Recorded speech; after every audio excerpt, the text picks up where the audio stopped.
ಆಮೇಲೆ ಮುಂದೆ ಮತ್ತೊಂದು ಕಡೆ ಹೇಳಿದ್ವಿ, ಜಗತ್ತಿನ ಭೂಪಟದಲ್ಲಿ ಒಂದು ರಾಷ್ಟ್ರ ಕಾಣೆಯಾಗ್ತದೆ. ಈಗ ಅನೇಕ ಹೇಳ್ತಾ ಹೋದ್ವಿ, ಯಾವುದು ಕಾಣೆಯಾದ ರಾಷ್ಟ್ರ? ಅಫ್ಘಾನಿಸ್ತಾನ್. 2 ವರ್ಷಗಳಿಂದ ಈ ಮಾತನ್ನು ಹೇಳಿದ್ವಿ, ಜಗತ್ತಿನ ಭೂಪಟದಲ್ಲಿ ಒಂದು ರಾಷ್ಟ್ರ ಕಾಣೆಯಾಗ್ತದೆ. ಅವಾಗ ನಮ್ಗೆ ಯಾರ್ಯಾರು ಏನನ್ನು ಹೇಳಿದ, ಅಮೇರಿಕ ಮುಳುಗೋಗುತ್ತೆ, ಪಾಕಿಸ್ತಾನ ಹಾಳಾಗೋಗುತ್ತೆ, ಹೇಳ್ರಿ ನೀವು ಕಾದು ನೋಡ್ರಿ, ಅವೆಲ್ಲ ಆಗಲ್ಲ. ಈಗ ಅದಕ್ಕೆ ಸತ್ಯ ಬಂತು. ಈ ರೋಗಗಳು ಇವತ್ತು ಕೊರೋನಾ ಅಂತ ಕರಿತೀವಿ. ಈ ಕೊರೋನಾ ಕಾಯಿಲೆ ಇವತ್ತಿಂದಲ್ಲ, ಇದು ಮೊದಲಿಂದ ಇರೋದೇ. ಗಂಟ್ಲು ಬೇನೆ ಅಂತ ಕರಿತಾ ಇದ್ರು ಹಿಂದೆ. ಗಂಟ್ಲು ಹಿಡ್ಕೊಳ್ತದೆ, ಉಸಿರಾಡೋಕ್ಕಾಗಲ್ಲ, ಮನುಷ್ಯ ಸತ್ತು ಹೋಗ್ತಾನೆ. ಯಾತ್ರಿಂದ ಇವತ್ತು ಮನೆಯಲ್ಲಿ ನೋಡ್ರಿ, ನೀವು ಅಡುಗೆ ಮಾಡ್ತೀರಿ, ಅಡುಗೆ ಮನೆ ಸ್ವಚ್ಛ ಇರ್ತದೆ. ಸ್ನಾನ ಮಾಡ್ತೀರಿ, ಸ್ನಾನದ ಮನೆ ಸ್ವಚ್ಛವಾಗಿರ್ತದೆ. ಊಟ ಮಾಡ್ತೀರಿ, ಊಟದ ಮನೆ ಸ್ವಚ್ಛವಾಗಿರ್ತದೆ. ಅಡುಗೆ ಮಾಡ್ತಾರೆ, ಪಾತ್ರೆ ತೊಳಿತಾರೆ, ತಿಕ್ತಾರೆ, ಸ್ವಚ್ಛವಾಗಿರ್ತಾರೆ. ಆಮೇಲೆ ಊಟ ಕೂತ್ಕೊಂಡು ಊಟ ಮಾಡ್ತಾರೆ, ಕ್ಲೀನಾಗಿರ್ತಾರೆ. ಅಂದರೆ ಸ್ವಚ್ಛತೆಗೆ ಬಹಳ ಮಹತ್ವ ಬಂತು. ಹೊರಗಿಂದ ಬಂದ್ರಿ, ಕೈ ಕಾಲು ತೊಳೆದೇ ಒಳಗೆ ಹೋಗಲ್ಲ, ಚಪ್ಪಲಿಯನ್ನು ಹೊರಗೆ ಬಿಟ್ರಿ, ಒಂದು ಕಾಫಿ ಕುಡಿದ್ರಿ, ನೀರು ಕುಡಿದ್ರಿ, ಕಪ್ಪಿಟ್ಟು ಕೈ ತಗೊಳ್ತಾ ಇದ್ರಿ. ಇದನ್ನು ಮಡಿವಂತಿಕೆ ಅಂತ ಕರೆದ್ರು. ಮಡಿವಂತಿಕೆ ಅನ್ನತಕ್ಕಂಥದ್ದು ಆರೋಗ್ಯದ ಒಂದು ಸಂಕೇತ. ಆಚಾರ ಅಂದ್ರೆ ಆರೋಗ್ಯ ಅಂತ. ಇವತ್ತೇನಾಗಿದೆ, ಅಡುಗೆ ಮನೆ ಒಳಗೆ ಚಪ್ಪಲಿ ಹಾಕ್ಕೊಂಡೆ ಅಡುಗೆ ಮಾಡ್ತಾರೆ. ನೀವು ಡೈನಿಂಗ್ ಹಾಲಿಗೆ ಚಪ್ಪಲಿ ಹಾಕ್ಕೊಂಡೆ ಹೋಗ್ತೀರಾ. ಊಟ ಮಾಡಬೇಕಾದ್ರೂ ಕೂತ್ಕೊಂಡೆ ಟೇಬಲ್ ಮ್ಯಾಗ ಊಟ ಮಾಡ್ತೀರಾ. ಸ್ನಾನಕ್ಕೂ ಅವ್ಯವಸ್ಥೆ ಆಗಿದೆ. ಹೀಗಾಗಿ ಮನುಷ್ಯ ಸ್ವಚ್ಛತೆಯನ್ನು ಕಳ್ಕೊಂಡ. ಎಲ್ಲ ಕಡೆ ಅವನು ಸ್ವಚ್ಛತೆಯನ್ನು ಕಳ್ಕೊಂಡಿದ್ದಾನೆ.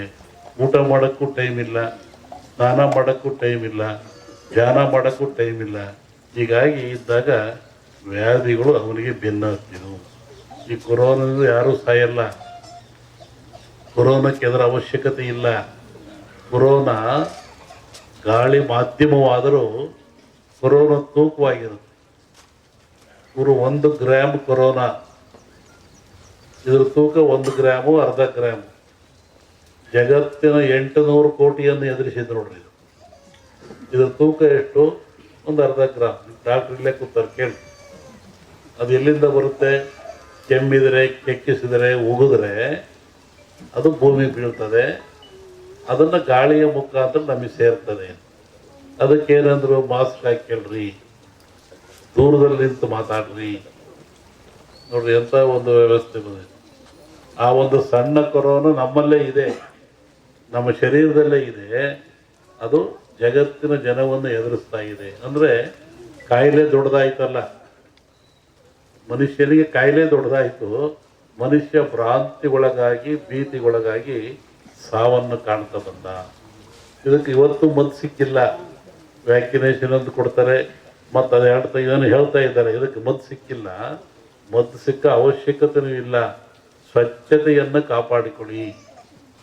ಮನೆಯಲ್ಲಿ ಸ್ವಚ್ಛತೆ, ಮನೆ ಕ್ಲೀನಾಗಿರಬೇಕು. ನೋಡ್ರಿ, ಹಬ್ಬ ಬಂದರೆ ಸುಣ್ಣ ಹೊಡಿತಾ ಇದ್ರು, ವಾರ ನೆಲ ಸಾರಿಸ್ತಾ ಇದ್ರು, ಮನೆ ಸಾರಿಸ್ತಾ ಇದ್ರು. ಇವತ್ತು ಏನಿಲ್ಲ, ಹಂಗೆ ಕ್ಲೀನ್ ಮಾಡಿಬಿಡ್ತಾರೆ, ಫ್ಯಾನ್ ಹಾಕಿ ಗಾಳಿ ಊರಿಸಿಬಿಡ್ತಾರೆ. ಇಂಥ ಅವ್ಯವಸ್ಥೆ ಬಂದಿರೋದ್ರಿಂದ ಕ್ರಿಮಿಕೀಟಗಳು ಮನೆಯಲ್ಲಿ ಆವರಿಸಿದು, ಮನಸ್ಸಿನಲ್ಲಿ ಆವರಿಸಿದು, ಶರೀರದಲ್ಲಿ ಸೇರಿದು. ಇದಕ್ಕೆ ಬಹಳ ಚಿಂತನೆ ಮಾಡ್ಬೇಕು ಇವತ್ತೆಲ್ಲರೂ. ಇನ್ನೊಂದು ರೂಪ ತಗೊಳುತ್ತೆ, ಇದು ಗಾಳಿ ರೂಪಕ್ಕೆ ಬರುತ್ತೆ ಮುಂದೆ. ನಿನ್ನೆ ಹೇಳಿದ್ದೀನಿ ನಾನು, ಇದು ಗಾಳಿ ಮಾಧ್ಯಮವಾದರೂ ತೂಕವಾಗಿದೆ. ಮುಂದೆ ಬರುವಂಥದ್ದು ಗಾಳಿ ರೂಪವನ್ನು ತಗೊಳುತ್ತೆ. ಯಾಕೆ? ನನ್ನ ಹತ್ರ ಕೇಳಿರಲ್ಲ. ನಿನ್ನೆ ಒಂದು ಖಾಸಗಿ ಕಾರ್ಯಕ್ರಮದಲ್ಲಿ ಬೆಂಗಳೂರಿನಲ್ಲಿ ಸಿದ್ದರಾಮಯ್ಯ ನಾವು ಮಾತಾಡ್ತಾ ಇದ್ವಿ. ಅವ್ರು ಹೇಳಿದರು, ನನಗೂ ಕೊರೋನಾ ಹೋಗ್ಬಿಡು.